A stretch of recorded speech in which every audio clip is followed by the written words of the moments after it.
the crisis developed into a man-made preventable disaster, that the catastrophe was the result of collusion between the government, regulators and the plant operator.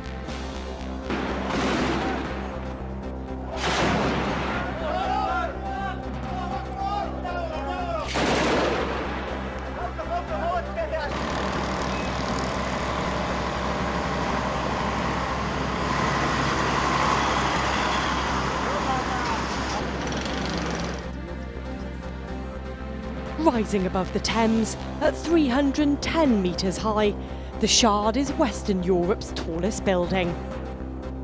Much has been said about the need to drive growth in the Eurozone. In Ireland, it seems they're finding a future by digging into their past. Fuck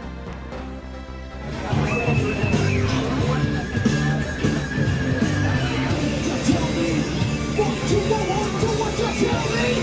Fuck you, I want to what you tell me.